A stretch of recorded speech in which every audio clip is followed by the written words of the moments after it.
জাতীয় বিপ্লব ও সংহতি দিবসে কেন্দ্রীয় কার্যালয়ের সামনে থেকে শোভাযাত্রা শুরু করেছে বিএনপির নেতাকর্মীরা। এ নিয়ে আরও জানাতে নয়াপল্টন থেকে সরাসরি যুক্ত হচ্ছেন সহকর্মী আনোয়ার হোসেন। আনোয়ার, আপনি শোভাযাত্রার সাথে আছেন, কোথায় আছেন এবং নেতাকর্মীরা কি বলছেন? বিপ্লব ও সংহতি দিবস উপলক্ষে বিএনপির যে শোভাযাত্রা, যে র্যালিটি আছে, র্যালি কিন্তু এর মধ্যে শুরু হয়ে গেছে। আপনাকে শুরুতেই জানাতে চাই যেটি হচ্ছে যে এই যে নয়াপল্টনে বিএনপির কেন্দ্রীয় কার্যালয়ের সামনে থেকে উদ্বোধনী বক্তব্য দিয়েছেন বিএনপি মহাসচিব ফখরুল ইসলাম আলমগীর। একটু দেখানোর চেষ্টা করি যে এই যে মিছিল, যে শোভাযাত্রাটি শুরু হয়েছে এর মধ্যে, তবে কিছুটা ধীর গতিতে যাচ্ছে। কারণ একটু বলে রাখি যে এই পুরো নয়াপল্টন এলাকার যে বিভিন্ন মোড় পয়েন্ট আছে সেখান থেকেই কিন্তু বিভিন্ন ইউনিটের দলের যারা নেতাকর্মী আছেন তারা এখানে এসে জড়ো হয়েছেন এই র্যালিতে। তো সেই জায়গা থেকে কিন্তু অনেকটা ধীর গতিতেই এই র্যালিটি সামনে যাচ্ছে। আর বিএনপি মহাসচিব ফখরুল ইসলাম আলমগীরের নেতৃত্বে মূলত এই র্যালিটি আমরা দেখেছি যে এই র্যালি পূর্ব যে সমাবেশ ছিল, ছোট সমাবেশ, যে সেখানে সে বক্তব্যে আমরা দেখেছি ফখরুল ইসলাম আলমগীর, সেই সঙ্গে বিএনপির স্থায়ী কমিটির সদস্য মির্জা আব্বাস, ডক্টর আব্দুল মঈন খান থেকে শুরু করে কেন্দ্রীয় নেতারা কিন্তু খুব ছোট আকারে আসলে বক্তব্য করেছেন। যে বার্তাটি আসলে আসলো আজকের এই যে বিএনপির যে আজকের এই র্যালি, সেখান থেকে আমরা দেখেছি যে বিএনপি মহাসচিব তিনি বলার চেষ্টা করেছেন। আজকে আমরা দেখেছি তার বক্তব্যে যে বিষয়টি উঠে এসেছে যে সামনে নির্বাচন যে বানচাল, নির্বাচনের যে সময় বা বিলম্বিত করার এক ধরনের যে ষড়যন্ত্র চলছে, সেই জায়গাটি কিন্তু তিনি আসলে উল্লেখ করেছেন। তিনি বলার চেষ্টা করেছেন যে সরকারও, অন্তর্বর্তী সরকারকে ইঙ্গিত করে তিনি বলেছেন যে এই যে নির্বাচন নিয়ে এক ধরনের ষড়যন্ত্র, বিলম্ব করার যে প্রক্রিয়া পায়তারা চলছে কোনো দলের, তাতে করে সরকারও যে খুব বেশি এখানে ভূমিকা পালন করছে তেমনটা না। আসলে প্রশ্ন তোলা হয়েছে আজকে এই র্যালি থেকে, র্যালি পূর্ব যে বক্তব্য, যে সমাবেশ, সেখান থেকে। এমনকি মোটা দাগে এটি বলার চেষ্টা করা হচ্ছে যে সরকারই আসলে কতটা যথাসময় নির্বাচন হয়, কতটা চায়, সেটি নিয়ে আসলে একটি প্রশ্ন ছুড়ে দেওয়া হয়েছে। তো একই সঙ্গে একটা হুঁশিয়ারিও এসেছে এখান থেকে, যদি বলি সেটি হচ্ছে যে ফেব্রুয়ারিতেই আসলে নির্বাচনটি হতে হবে, বিএনপির পক্ষ থেকে বলা হচ্ছে। আর যদি ফেব্রুয়ারিতে, অর্থাৎ এই যে রোডম্যাপ আছে নির্বাচনী, সেই অনুযায়ী যদি নির্বাচনটি না হয়, তাহলে দেশের মানুষ কোনোভাবেই এই বিষয়টি মেনে নেবে না। এমন এক ধরনের হুঁশিয়ারিও কিন্তু আমরা দেখেছি যে এই র্যালি পূর্ব সমাবেশ থেকে এসেছে।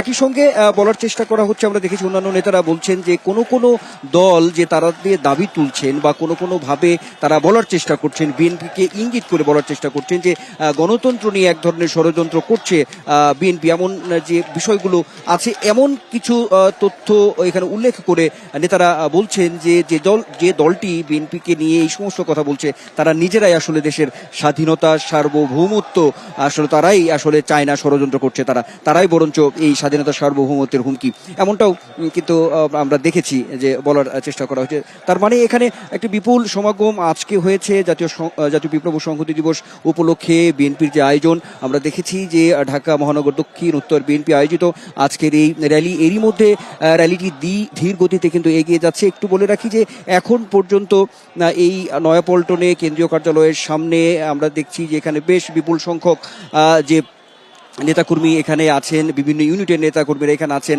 এখানে ধীর গতিতে চলছে, তারা দাঁড়িয়ে আছেন, অর্থাৎ সামনের দিকে র্যালিটি এগিয়ে যাচ্ছে। যদি একটু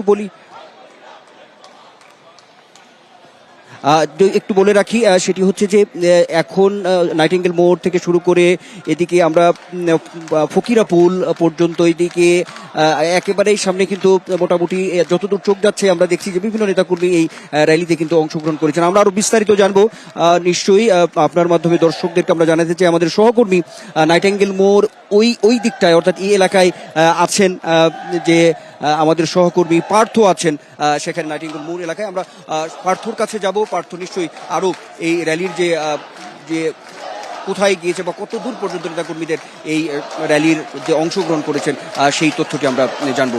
নিশ্চয়ই পার্থ আমাকে শুনতে পাচ্ছেন। কালার এক্সপার্ট, জর্জ স্যাপ এবং মাইল্ড অন হ্যান্ডস টেকনোলজি সমৃদ্ধ অরিক্স ক্রিস্টাল ওয়াশ আপনার লন্ড্রি এক্সপার্ট।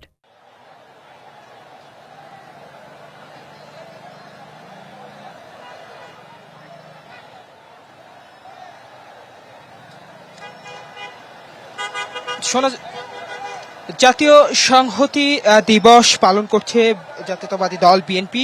আমি এই মুহূর্তে অবস্থান করছি কাকরাইল যে গোলচত্বরটি রয়েছে, এই গোলচত্বরের সামনে আমার যে সহকর্মী রয়েছে তাকে একটু দেখানোর জন্য আহ্বান করব।